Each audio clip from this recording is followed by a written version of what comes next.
We've all seen robots in TV, film, and video games. And most of the time, they're stronger and faster than human beings. Now, most of the robots in use today are actually wheeled robots. And that's because just walking is actually a pretty complicated process. When I walk, I extend one foot out in front of me. When I lift my back foot, the pressure of my weight and movement is then placed on my forward foot, and my body vaults forward onto that forward foot like an inverted pendulum. My back foot swings forward and extends out to catch me. Now, if the pressure is too great and it overcomes friction, whoa, I slip. My base is the box that encloses my feet, and my center of gravity is the middle of my body, weight-wise. If my center of gravity falls outside of my base, I fall. I'm constantly changing my base and shifting my center of gravity over my base, creating triangles and patterns of triangles over my vertices. We're going to do a little experiment to measure Tony's step angle at different speeds. The step angle is the angle outside the one in which I'm moving, otherwise known as the pace angle. So first we'll start with Tony dipping his shoes in a pan of water so that we can see his tracks. All right? Okay. And now we're going to have him walk at a normal pace for a few steps. All right, here I go. Do it. Okay.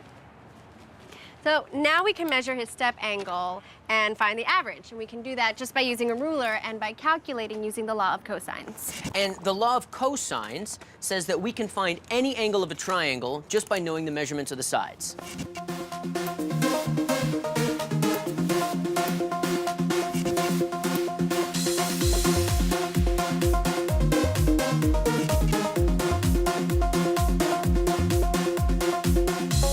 My legs are tired. Yeah. All right, so we have step angles for 3 different paces. Right. At a normal pace, your average step angle was 157 degrees. At the faster pace, your average was 166 degrees. Cool. And at the fastest pace, your average was 159 degrees. Okay, so the slowest pace had the lowest angle. Yeah, and that's because you had a shorter stride. It takes more energy to go faster, so using longer strides tends to be more efficient. Yeah, I'll say. That must be why race walkers can travel such great distances. The event at the Olympic Games is 20 and 50 kilometers. Yeah, it's similar to marathon distances. Amazing. Amazing. All right, Let's go back. cool.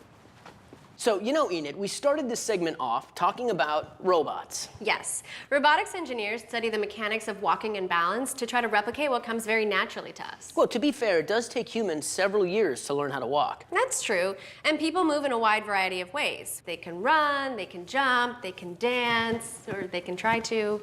Even simply standing is a complicated set of movements. And it takes our whole childhood just to learn them all. You know what? I saw online there's these kits you can buy about how to build a walking robot. Cool. I thought it'd be fun if maybe we built one together. Yeah, let's do it. Oh, what would we call him? Well, I've got a name. Why not? Why not? What kind of name is that? Well, for one, it sounds very robotic. And 2, it's Tony backwards. Oh, Yeah. clever. Isn't it? Why not? I like it. Let's do Thanks. it. All right, cool. Enid, wait up.